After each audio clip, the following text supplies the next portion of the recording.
What is up, YouTube? Glad to have you back. Let's talk about planning. A little project plan here. If you're going to do something, you want to stay within some kind of fucking budget that makes sense, you better have a plan of what you want to do. We're going to go over this list later. We'll talk about projects and a good way to plan a project like this.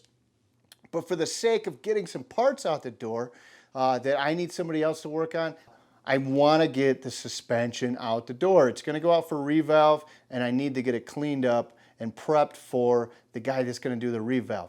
Anybody that's riding dirt bikes for a long period of time will tell you the best upgrade you can do on your dirt bike is to get the suspension set up for what you like to do. So if you like to ride single track and you're a C-level rider, you take that information to the person that would be doing the revalve, and they'll get it set up for you, or what they think is closest for you. You like doing enduro races, you like doing hair scrambles, that's going to be a slightly different valve job. If you're a B-level rider, it's probably going to be a little stiffer, you know. All of these things, oh, you son of a bitch, don't do it, don't do it. Hold on. Oh my God, I hate you. Doesn't matter. Let's pretend like that didn't happen. So, you want to get your suspension tuned up. You want to go to your revalve guy with that information. And, all right, fuck it. Let's fix it. It's just going to make me crazy. It's just going to stay. Oh, I broke my whiteboard. Jesus, man. I don't even know where I was at. I'm so fucking fired up right now.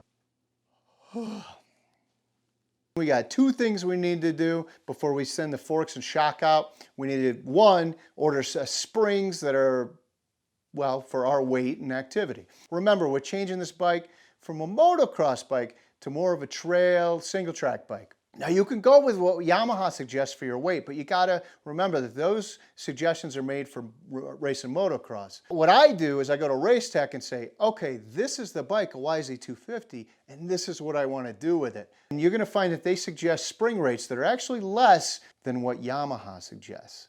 Once you get past their clunky interface that was made in 1980, you'll find that it's actually quite easy to use. Second thing we need to do is get these forks and spring cleaned up, because there's no way I'm going to take a dirty product over to somebody to do work that I find very important. So we're going to clean these things up. We're going to hand him nice shiny forks and shock, and I guarantee you that he's going to be more likely to go the extra mile for us, because we want the extra mile to take him something clean, not greasy and gross. Trust me, I know people. Just trust me on this one. So let's get started. It's going to take me personally a long time. You're going to get to see this in a much quicker way. We're going to speed through it. I'll show you some tips and tricks that I use to get these parts cleaned up. Now, none of this stuff I came up with on my own. I stole them from better YouTubers than me. But I'm going to do it with more zest and personality. I digress far enough here. Let's get going. Step one is going to be choosing springs that work for us. Easy. I go to RaceTech to get my suspension parts. They're really good about getting them out quickly, and they're a proven good product. So what you're going to do is you're going to go to RaceTech's homepage here. We'll simulate that. We're going to go down here to spring rate search. That'll bring up, hey, what kind of bike do you have? So we have a Yamaha. And come on, buddy. Let's go down here. Let's find YZ250. YZ250. Where are you at, buddy? Right there. Bam. We're going to choose that. We're going to choose year. 2002, that's the year of our bike. Let's make it happen. That's going to bring up all the suspension products for a 2002 YZ250 that you could possibly buy from this site. What we're going to do is go to calculate spring rates and display available springs. Riding type. This is very important. What kind of riding are you going to do mostly? Let's go. I know that most of my riding on this bike is going to be trail and single track. So I'm going to get springs, spring rate that's for trail and single track. If we go to age here, I am not the standard age. I am between 30 and 44. Skill level, so I'm going to choose C. I'm going to be what I feel is most honest. Maybe I'm being too humble, but most honest for my skill level. Okay, and that's going to be novice C class. If you go too high, you're like, yeah, fuck you guys, I'm an expert. You're going to end up with stiffer springs than you probably like. So I would go close to what you think you are. Try to be honest with yourself. Don't lie to yourself anymore. You're a novice C class. You might even be a beginner. But novice C class, that's our skill level. Standard stiffness. If you don't know here, I would stay with standard. I personally prefer soft for riding in the trees, but on this bike, I actually chose standard because I already have a very soft suspended bike, and just for the sake of doing something a little bit different, I went with standard stiffness. Standard height, I am that. I am not 6'3" or taller. If you are 6'3", obviously click tall. If you're a manlet like me, click standard. Standard gas tank size. Well, there you go. Are you going to have an oversized tank? Well, we are, so we're going to choose oversized tank, even though we don't have it yet. Not lowered. Well, we are not lowered, so we're going to choose not lowered. Rider weight. Now, be honest about this too. Try to come into what your average weight is throughout the riding season. Now, I unfortunately bounce between about 170 and 185 throughout the year because I eat a lot and then I diet and then I eat a lot again and then I diet, and I just keep continuing this vicious cycle my whole life. So what I'm going to do is I'm going to choose 175 because that's what I am now, and that's generally where I probably should be at all the time and not peaking around 185. So I'm going to choose 175. I'm going to click continue. All right. So this is going to bring up the spring rates for your front springs and your rear shock. Now the first section here is for front springs. Here we go. This is RaceTech's recommended spring rate for your activity, skill level, blah, blah, blah, and weight. Recommends a 0.41 or closest available size. Now they don't have a 0.41 here. The closest available size for me is going to be 0.42. So we're going to choose 1. Now very important here. This is quantity 1. You may be saying to yourself, hey, you have 2 springs in your front forks, right? Yeah, I have 2 springs. But this is for quantity, it's 1 pair. So just don't get confused on that. If you put 2 here, you're going to get 2 pair. So let's just go with 1 pair. Just saying. It's because it's not, it doesn't tell you that, but that's the case. So for rear springs, we have a suggested spring rate of 5.18. Now stock is 4.8, so the rear is actually going to be a little bit stiffer than stock. So we're going to down here choose the closest available size to 5.18, and that's going to be 5.2. So we're going to go here, we're going to go like this, we're going to go 1. And if you don't need anything else on this page, you don't need any other fork products that they have available, valves, oils, blah, blah, blah. We're going to go click add to cart, and that's going to bring the cart up. That's going to slowly bring the cart up. Oh, well, we definitely don't want quantity 2 here. Oh, I think I already had stuff in my cart. So, my bad. Let me update my cart. Make sure we're not spending $512. Here we go. So there we go. We got our front springs, 1 pair, and we have our rear shock, 1. We're going to check out. So you check out like you would any other. If you've ever been on the internet and bought something, very similar. Now what's cool about RaceTech, they're very good about reaching out and letting you know that when your stuff shipped.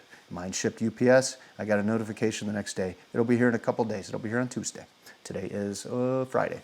So just so you know, good site, good product, proven. So what's next? We got to go out and clean the fork and shocks. Super excited about that. It's going to take me hours. Woo! So I got the parts washer heating up out there. I'm going to clean these things up real nice and shiny. So as you can see, we've already pulled these suspension off the bike, our forks and shocker back here. All we're going to do before we take them up to the guy that's doing the revalve is we're just going to get them cleaned up. So I got the parts washer heating up over here. Let's get these things shining like new.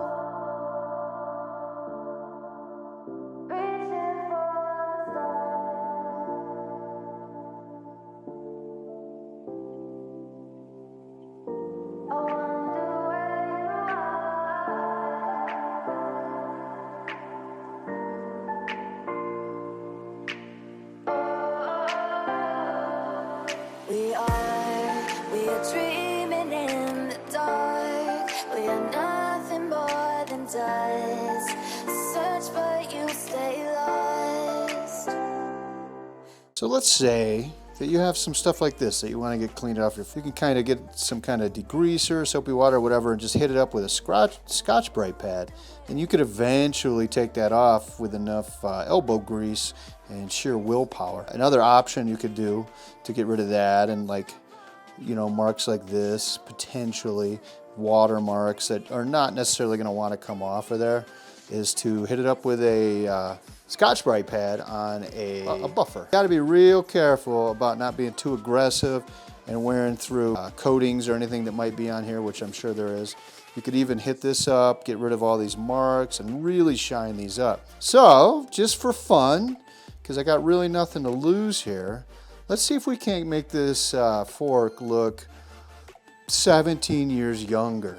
Anytime you're going to use one of these, definitely test out in a nondescript, kind of a nondescript area on whatever you're working with, just to make sure it's not going to eat through it and give you a terrible product.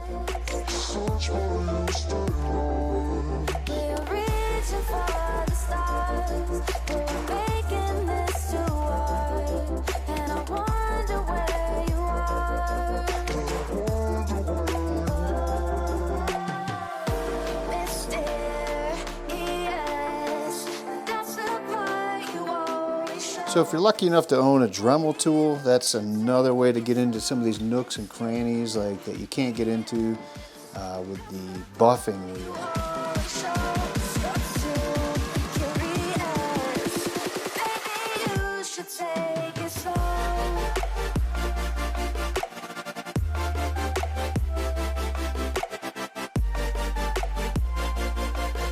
So this turned out pretty good. But if you want to compare these two bodies, I mean, unfortunately the camera doesn't even, it does show the other one that I didn't clean up yet. It's still kind of gross. But this one looks almost brand new. I even shined that collar up real nice with that Scotch-Brite pad.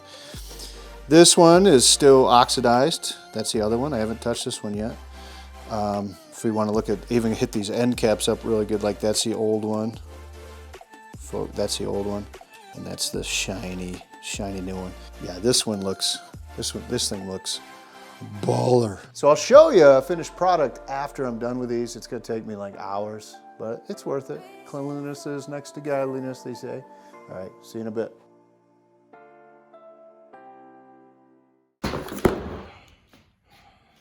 Through the clever use of movie magic, got our RaceTech springs. It's blue. Probably not the color I would have chose.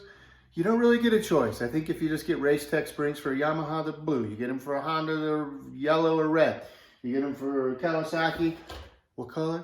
Probably green. But whatever. Got our front springs as well. We're going to go ahead and put all of these in. I don't want to risk the chance of somebody making me pay to do something that's, well, pretty easy to do. Did you really think that you could just fix it like that? Coming over here, trying to feed me your version of fact.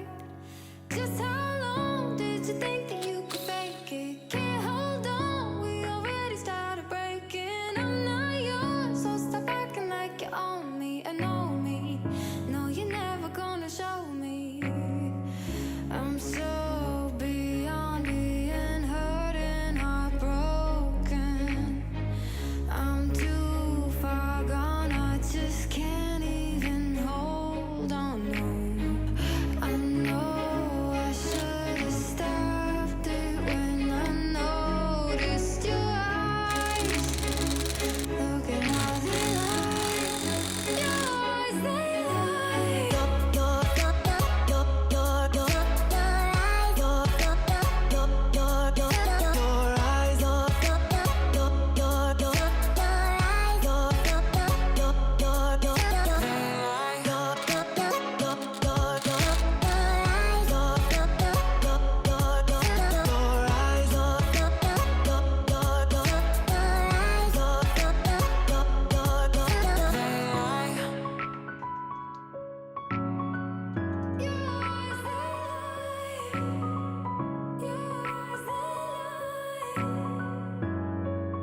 these things turned out really pretty, really pretty.